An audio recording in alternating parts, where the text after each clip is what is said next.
everybody.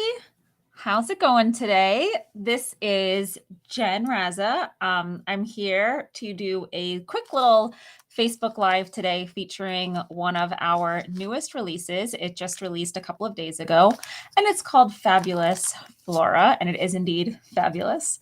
I will just wait a few moments for people to come in and join us. And while we do that, I just want to give you a reminder that if you share this video while we're live, then you'll have an opportunity to win a $15 gift certificate to the Altitude store, which you can use for anything that you like that you see today from this release, or anything that may have been on your crafty wish list from any time, really, anything that you wanted. You can get some inks or some stamps or some dies, whatever it is that your heart desires if you win that. So please share while we're still live. And let me see who's already popped in. We've got Kathy and Jesse and Sue and Nancy. Sue already shared, so good to see. Naomi, Joan, Yvette, Kathy, Michelle. If I missed anybody, I'm so sorry, but I'm loving that I'm seeing so many people from so many different places, including Italy and all over the US. So glad to see everyone here. If you don't know me, I am living just like 10 minutes north of Boston, and it is super cold here. Very, very cold. I think it was 7 degrees today, Fahrenheit, with a wind chill in the negatives. So pretty brutally cold. So as I said before, I am going to be featuring the Fabulous Flora release. There's a lot in this release, and I'm obviously not going to have time to get to all of it today. So what I encourage you to do is to check out the blog hop that we had on Tuesday. And if you go there, you'll be able to see not only what the designers on our team created, but also what our guest designers made. They've done some fabulous things. A lot of them have videos, and you'll be able to see a lot of the other products up close. Normally when I do a live, I don't have a game plan. Today I have a slight more of a game plan because there is a stencil set that I want you to be able to see demoed today, because it has a slightly different way of layering than some of our other stencil sets that we've come up with in the past. So this one, I just want to make sure I could show you guys so that if it is something you're interested in seeing, you can definitely check it out today, and then you'll know. And we have a lot of embossing folders and stencils. Is this really fun? So just give me a second. I want to make sure that I have my camera all lined up so you're not going crooked. So give me a second just to switch the camera input. I feel like the program that we used to stream recently switched. So let's see if I can switch it over to bottom camera. There we go. All right, sorry if it's a little shaky right now, but that will stabilize once I just get this into position. All right, so the one that I am going to be showing you today is called the Meadow Burst, and this is a stencil set with 5 different stencils, and it is beautiful. We're going to get a really stunning result here with this one. And this is the one that I mentioned that is slightly different in style of layering. And what I mean by that is, instead of having just like regular etched guidelines, we also have these circular guidelines, which I'll be explaining how to use. I see that Sue is also cold. She's got 28 Fahrenheit. So at least I'm not the only one who's freezing today. So yes, this is the Meadow Burst, but I do want to just run you quickly through the other products just in case you haven't seen them yet. But I'm not going to spend too much time on that because I know that you guys can just go to the link I left in the description to pop on over and see everything from the release, or you can go visit the blog and see what everybody made. So one of the other stencil sets is this. This is the lovely Blobby Roses. And for these stencil sets, we do show you what comes in with them and also some layering information. So that's definitely going to help you while you're creating. And I always love keeping the packaging with the stencils themselves, or stamps and dies, whatever it is that I'm using, just because this is a very valuable resource that you don't want to lose. We got inspiration here, but also that wonderful layering guide. If you ever misplace your guides, they are all available on our website. So you can still look those up if you need them. But I think it's always easy to keep with the packaging originally. So this is the Blobby Roses, which also has a coordinating die, which is really fun because you have the choice of either creating a stunning background like you see on the sample card, or you can just quickly blend all of these colors, make the background, and then cut out individual elements with the die. That way you'll be able to use them individually and create your own arrangement. So I think that's a really fun option for this one, the Blobby Roses. Jen, zoom out your camera. All right, sorry about that, Naomi. Let's see. I don't have a zoom on my webcam, so it's just a matter of picking it up. I want to make sure it's pretty close to that when I'm blending. You guys can see what I'm doing a little bit more easily, but thank you for that feedback, Naomi. All right, so let me put that there still. We have the fancy sweater, and this one is also a stencil set. So you have 2 stencils in this one, and this one can be used to create a lot of different backgrounds. So the sky's the limit with this one. You really can take these 2 stencils and layer them and flip them and rotate them in so many different ways to create different patterns. So if you're into pattern building, this would be a fabulous one for you. Now that finishes up our stencils, but of course I did mention we have some amazing embossing folders in this release. And Yvette is loving the name Blobby Roses, right? Sometimes it's better just to name it what it is. The roses look blobby, so yeah, Blobby Roses. Also, what's kind of hilarious, and Tasneem and I, she is the president of Altenew, but she and I co-founded the company together. We have conversations all the time about how hard it is to name stamps and name products because we've released so many over the years that we're running out of names. So, you know, we can't just call it a rose anymore because we have so many products with roses. So Blobby Roses is where we landed on that one. All right, this is the Exora 3D embossing folder. And you can see how lovely that comes out. Here, let me show you a little bit bigger on the back here. The dimension in these is fabulous. And my favorite technique to do with embossing folders is actually to ink them up before running them through because you get a little bit of a letterpress look. But what's cool about the 3D embossing folders is it's not just a matter of what's raised and what's lowered, is there's all this dimension in between. So if you ink it up and then run it through your die cutter to emboss it, you're going to get a lot of variation of where the folder picks up the color. So it's a really quick and easy way to add a lot of dimension. So this one is the Woods Rose, and you can see here how beautiful that is. I'm also checking to see what some of you are saying in the chat. Vicky is commenting on the layering guides.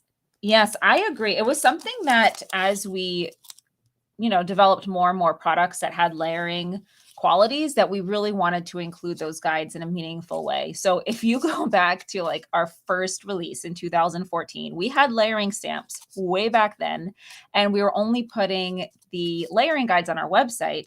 And that's when we said, hey, this needs to be on the packaging. So we added it to the packaging, and then there was more improvement when we went to the trifold. But if there's ever anything else you guys want, let us know, because we are always open to improving things, especially when we know that our customers would think it's valuable. So you can definitely let us know. This one is really, really stunning. You can actually see the texture a little bit better here. This is just called Gems. And it's really, really lovely texture that you get with this one. This is cool for, masculine cards, but also just adding some texture. If you stamp or do ink blending on your background before you run through the embossing folder through, you're going to get a really cool mix of dimension in the background of your stamped design. So I think that Gems one is a really good one to use because it's just a repeated background. It's kind of small, and it wouldn't take away from the beauty of whatever else you have stamped. This one is Curving Leaves. This is another great background image because it fills up the whole entire project. So it might be a card, or if you're using this as part of a scrapbook layout, you can definitely tuck that in behind a photo. It'd be really, really beautiful. All right, just a few more to go. I did say I was going to do this quickly, and then as always, I get very chatty. So we have the Fringe 3D embossing folder. This is just, party time right here. This would be great for celebration cards and projects, or also for birthday projects. Naomi's asking for a competition to name products.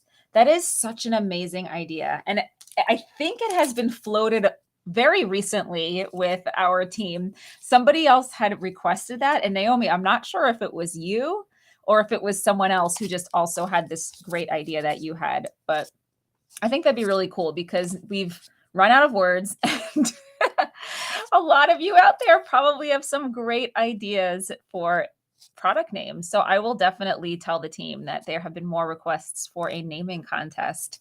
That would be so much fun. All right, this one is the lovely Crossing Stars.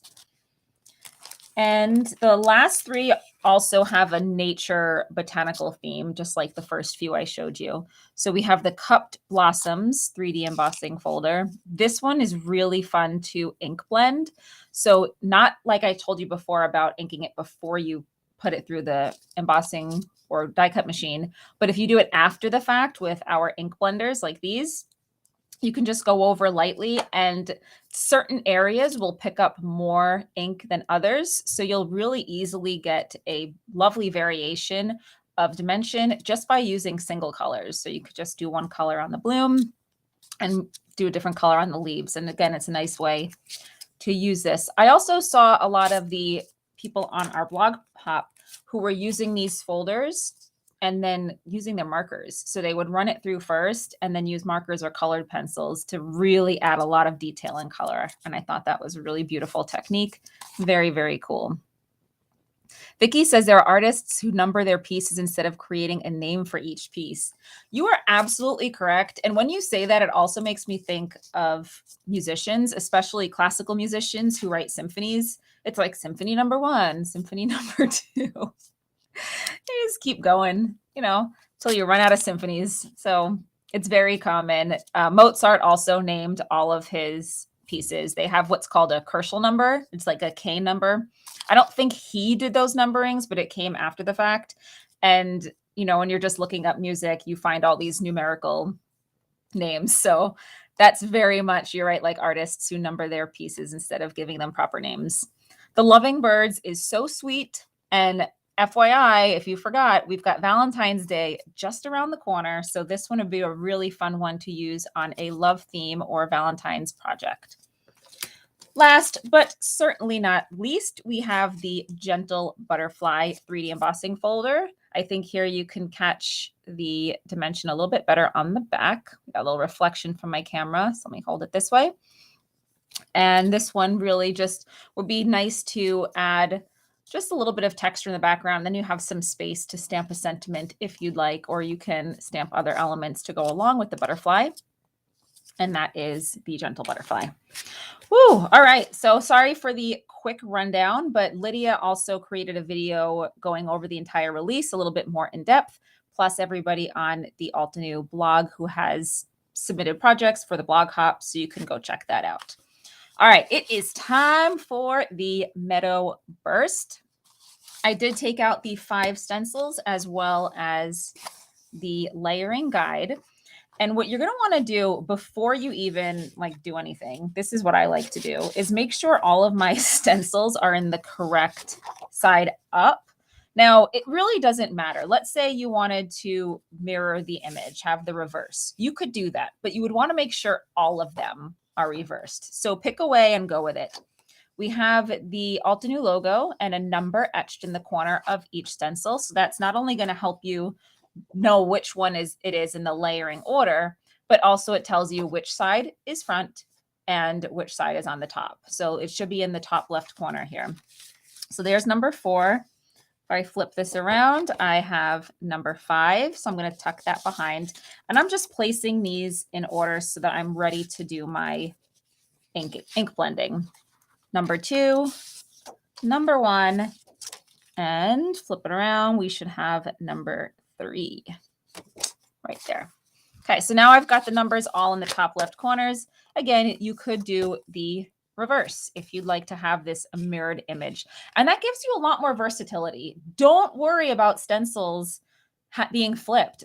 In a lot of cases, the design works both ways. So if you have a design with text, you definitely don't want to flip it because that'd be difficult to read. But most other stencil designs do work interchangeably from front to back. So if you want to provide a different look, or if you want to have some kind of like mirrored look to your cards, you know, you could stencil this way on one side, stencil the other way on the other side, and you can play around with that. Okay, so thank you to Roxy for adding those links. She's behind the Altenew badge today. And I'm just going to grab a piece of cardstock. And now we're going to talk about these layering guidelines. So you can see here we have a few holes. We've got 3 holes. And these are going to be the guides to help us line everything up, because this is a little bit more of a free form type look. And it might be harder to line them up if you don't have extra reference. Using the layering guide helps, but having the dots in addition to the layering guide, more difficult to make a mistake. So the first thing I'm going to need to do is mark that out. And of course, my pencil that I went to grab wasn't sharpened. This one should be good. Okay, so I'm just going to take stencil number 1 and place it where I think it would look good on my project. And I'm going to just go in with those guidelines. Now, since I'm working on a sheet that's actually A2, I'm not too worried if one of my dots is floating off, okay? Because with the 3 alignment points, you know, it's not going to budge, but you can also do 2 alignment points, and you'll also know that you're in the correct orientation. As long as I've got my logo in the top left corner, as we discussed previously, I can let one of these dots hang off the edge. All right, so let's just place this. Maybe I'll make it a little bit skewed just for some variation. And now I'm lightly going to draw in my circles. And look, since I skewed it, I actually can fit that last guy in there. Okay, so now don't go over this with your ink blending tool. If you're worried about it, please tape over it, because you don't want to go over that. You're going to end up with some dots on your project. Now this is just our satin masking tape, and I'm going to use this to help me while I do my ink blending, just to keep everything flat down on the surface of my mat. But if you feel like you might go overboard, just pop a little tape on those dots. Okay, I think I'll be okay. Now that I said that, right, of course, because this is live, you're going to see me go right over it with the blending tool. I hope not, but we'll see. All right, and the tools I'm going to use are our small blending tools. I might also grab the mini tools for 1 or 2 of the layers. I love the mini tools. I like all of our blending tools, but my gosh, the mini tools are so versatile. Okay, so let's decide some colors. I'm feeling like we should definitely stick to green for the greenery. And if you need some color inspiration, we do have the colors listed here. So bamboo, olive, and grass field and mountain pine were used for this one. I'm going to go with what is already on my desk. So I have hunter green, just green, sweet leaf, and minty mint. So I will stick with these guys for now on this. And I just have my little small blending tool. Since this is stencil 1, this is the first layer, and I will be using minty mint for that. And thank you for those of you who shared, which includes Jennifer. I just saw your comment. Thank you for letting us know.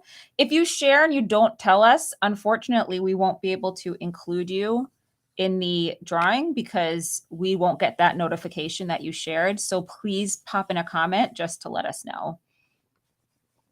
Liz is appreciating the alignment points. Thank you. I'm glad that we were able to include it on this one. And we'll definitely add those alignment points for other similar types of stencils in the future. We've done a few different ways of helping with alignment. Sometimes we do have the previous layer etched into the next layer. So for example, if you had like the outline of a flower as your layer 1, you would ink that up. And then you would put the next stencil on top and you would see the etching around that layer, and that would help you line it up. It really just depends on the stencil and the type of layering. So for this one, it just made more sense to us to add those 3 alignment points.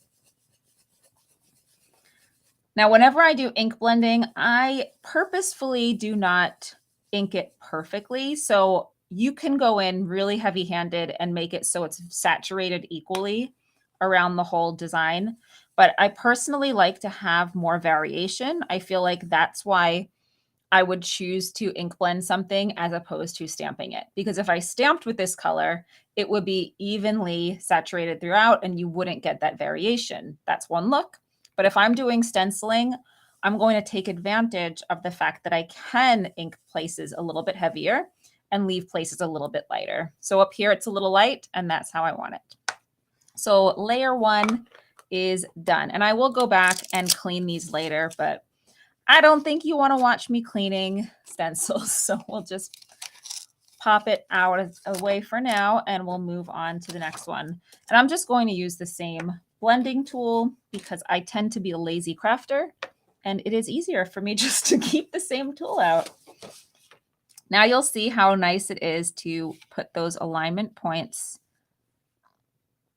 just where they need to be. Okay, so I don't know if you can tell those little dots were small, but please trust me that I am getting it lined up.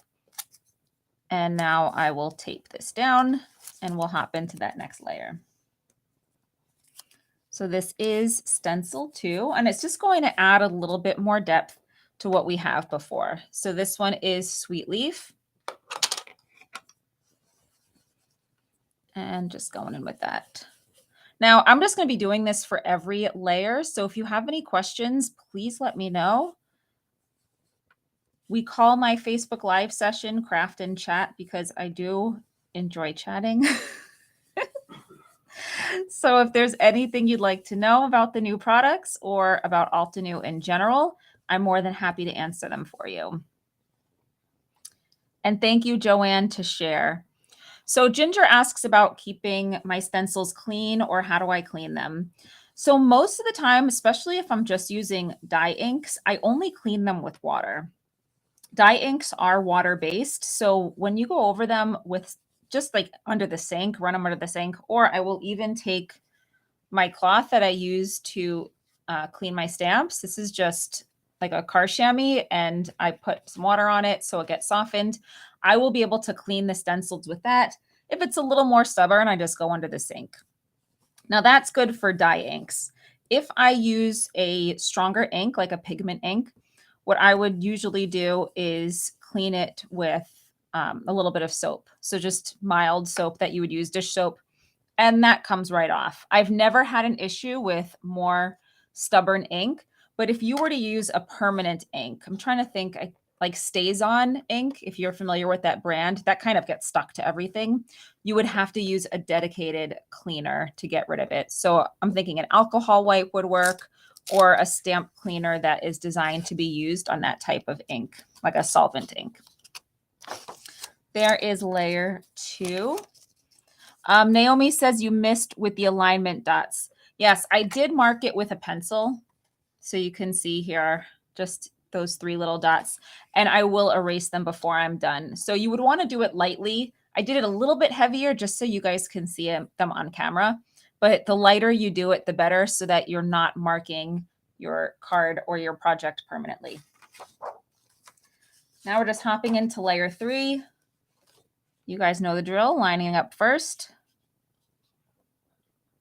I'll tape it down, and then I'll go into my next ink color.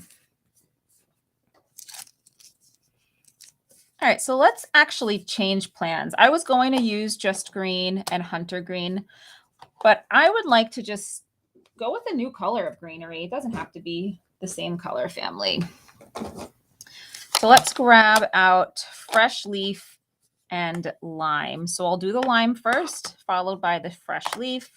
Still using the same ink blender. Naomi's saying the deep orange inks tend to stain. That is true. So that's where you could definitely use a stamp cleaner or an alcohol wipe or an alcohol pad. Red is very pigmented, so that would maybe be more likely to stain. And dark, dark, dark, dark navy blue would be likely to stain more. But in my experience, most of the other colors, especially the lighter ones in the color family, they don't stain at all. Water just does the trick But if any of you guys have different ways that you clean your stencils and you want to pop that into the comments, please do. I love when we all get to share tips and techniques.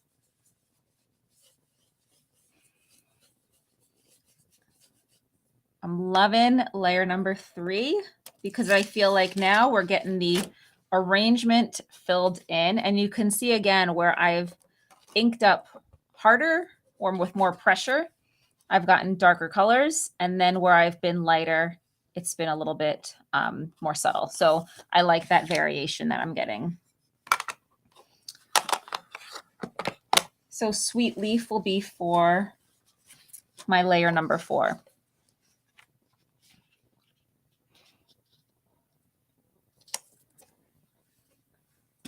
And I'm just checking to see if I missed any other questions. Naomi, thank you. She says it is looking amazing.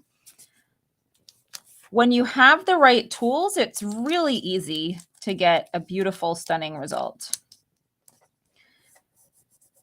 Now, if you don't have ink blending tools, you can also use sprays. You won't get as detailed a result because when I'm ink blending, you get very crisp edges. So where the stencil is empty, I will get ink there, and where the stencil is covering, then I won't get ink there. Very, very easy. But when you get to like a watery medium, like an ink spray, you definitely have the possibility of some of that seeping under the edges, or there might be some areas that don't get covered with your ink spray.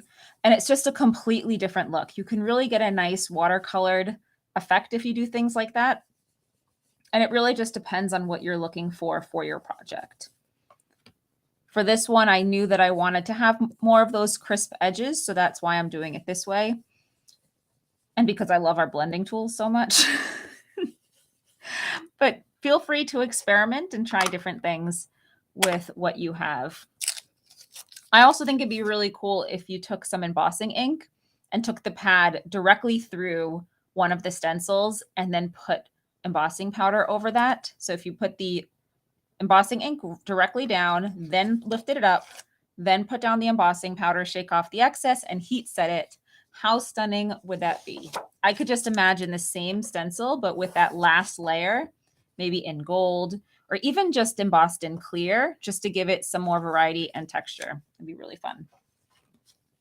Okay, we're coming to the end here. We've got layer number 5. And we actually have 2 different layers here. And before I tape this down, let me show you. We have this area, which is the main part of layer 5. And then you see we snuck a little bit here in the corner. It was definitely not worth wasting an entire new stencil, a stencil number 6, to put that little image on. So we tucked it in on stencil number 5. But if you're working on a larger piece of cardstock, make sure you don't ink through this little section when you're putting it together. And this later will get inked right in this position, just to add a little more detail to the flowers. And this is what I was talking about before, how in some instances we help with aligning by putting that little etching around. So you'll see once this is inked up, we have that outline right here, and that matches up perfectly with this outline right here. So that helps me put the last part of the image together. And again, this is all outlined on the layering guide.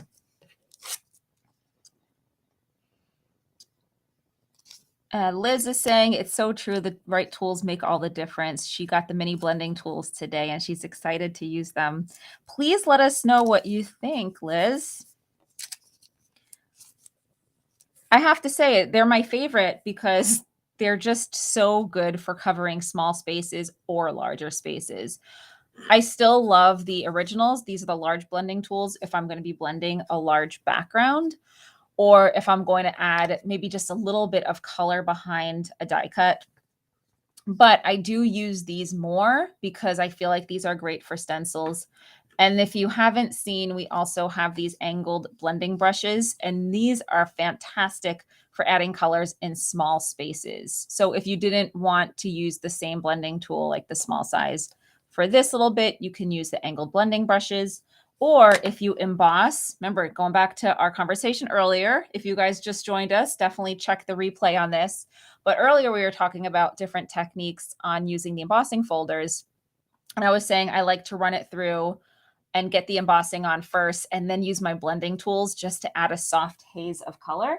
And this would be great for that technique, using these angled blending brushes, because you can really get into small little areas, especially if you want to add like a little color to the center of a flower. This will make sure that you're not blending all over the place. So every tool has its job, but I don't know, I'm still partial to the minis. They're so cute. And I am trading in my green small ink blender for another color. And let's go with pink, pearl, and coral. No, actually, let me do this. I'm going to use Sunkissed and Coral Bliss. So these will be orangey. I might go in one color darker if I feel like it's too light. So I might use the orange cream. And then the detail, I'm going to make the Coral Bliss just so we have a little bit more contrast. And if you're curious, this is our clear storage for the small blending tools or anything else that you have in your craft room, but I like using it for these.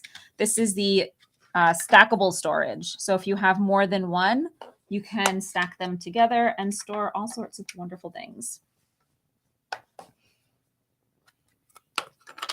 Let's see. Cece says, this stencil will make a great background for flower stamps. That is a beautiful idea. I think somebody may have done that on the blog hop. I checked out the blog hop on Tuesday. Again, that's the day that it went live.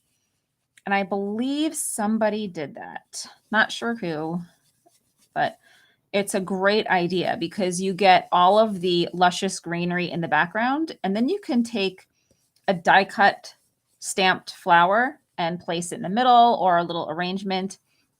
Or if you don't want to do that, you can take a layered die cut flower. So using our floral layering dies, like our Craft a Flower, and you can do that. All right, I'm just going to take a little peek and see if this is enough contrast or if I want to add a little bit with a darker orange. I actually like that. I think I'm going to keep it. All right, now let's just go finish this guy off. And for that, I will use that little final layer we talked about, lining up that outer edge.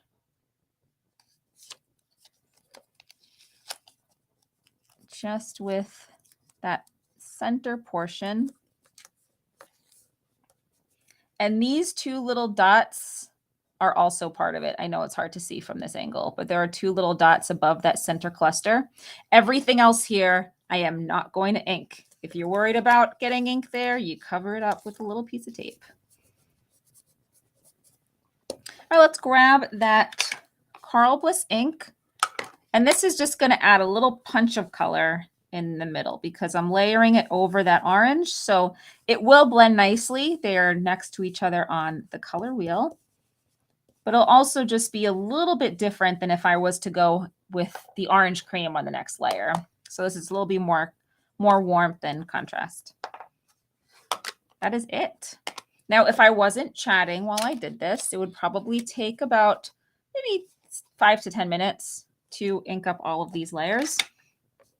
And now we have this stunning floral background. And I love the idea about putting this as a background for a floral image. That was really cool. Thank you for that suggestion, Cece.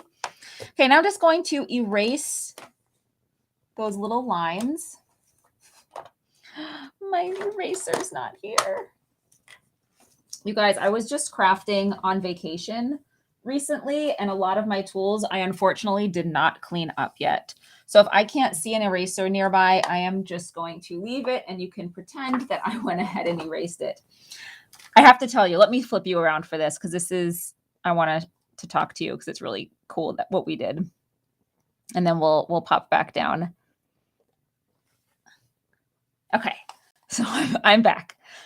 So I went to see my family for the first time since COVID over Christmas. So this past Christmas was the first time I saw most of my family in over 2 years, including my 92-year-old grandmother, who's going to be 93 in like 2 weeks. And I brought up a whole bag of crafting supplies, and I crafted with her. I crafted with my mom, and I crafted with my cousin, who is 13.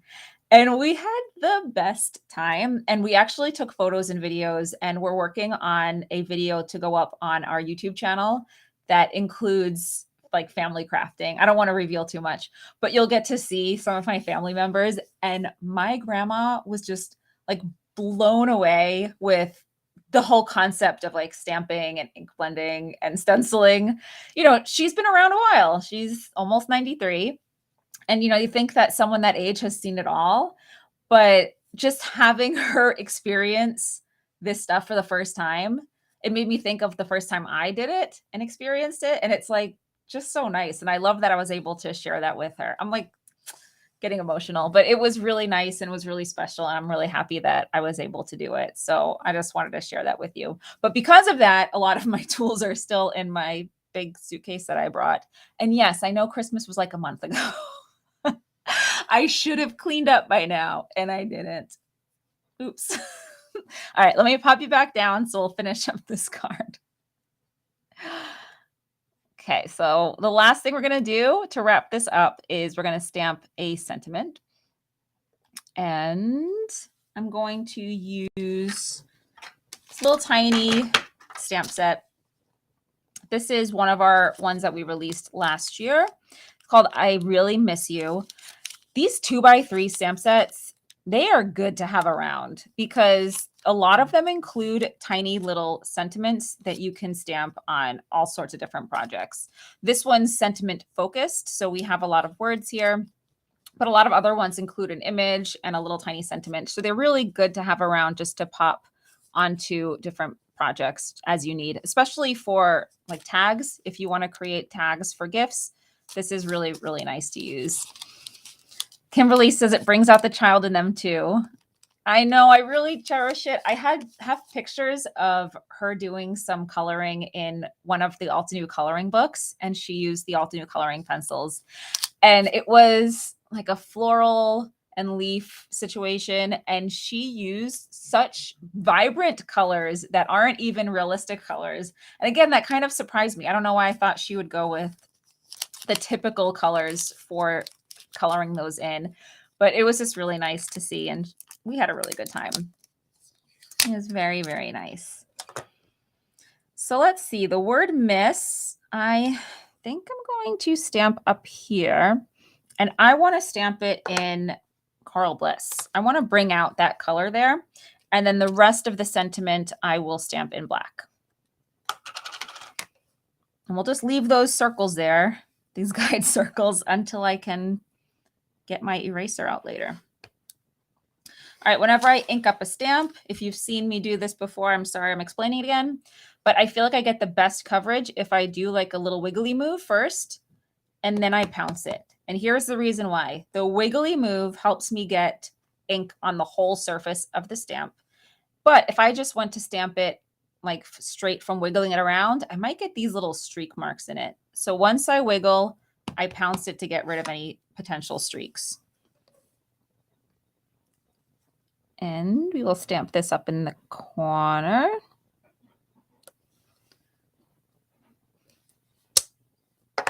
And I'm going to stamp my last little bits in black. So I have obsidian for that. And let me see while I'm getting that ready. Liz says she's looking forward to seeing the video. Me too. We have a video editing team, so I haven't seen the video itself yet either. But I know right when I see it, I'm going to send it to my whole family. We really had a great time. It was so good. They live in Florida. So my grandparents had a house in Florida and a house in New York. I grew up in New York. When my grandparents retired, they moved to live full-time in Florida. When my parents retired, they went to move and live full-time in Florida. My younger brother decided, hey, my parents are in Florida. I'll go there too. And then my brother had an opportunity to relocate with his job. And I think the options were either Texas or Florida. So what do you think he chose? Now, they all live in sunny Florida, and I live in Massachusetts, where it is single-digit degrees. Do a little overlapping here. All right, this is it. You can just pop this onto a card base, and that would be a beautifully finished project. I think it'd look nice if I added some sequins or little gems or something else like that. But this is how I used that stencil, and I hope that you were able to see how easy it is with those circular guidelines to really make sure you're just lining up every layer where it should be. As always, we did just as much chatting as crafting. Stacy's asking where in Florida. Most of my family's in Port St. Lucie, but my older brother is in Orlando. Okay, thank you so much for everybody who's joined in. I'm just going to switch you back up so I can see you before I sign off. If you haven't had a chance to share, you still have like a minute or two, so you can go ahead and share that while I'm still live so that when I sign off, we can pick a winner and you'll be included in that. Just make sure you pop in a comment saying I shared this video. Stacy and Leanne, thank you so much for your compliments. We went on a tangent today, as we always do with the chatting. And I hope that you enjoyed it. And if you have any other questions about this release or about these products, please go visit our blog or contact us or check out the website, and hopefully we can get your questions answered. If you win the $15 gift certificate, congratulations. I hope that you use it towards something that you've had your eye on, whether it's from this release or something that's been on your crafty wish list. Thanks again, everybody, for showing up, and I hope you have a wonderfully crafty day.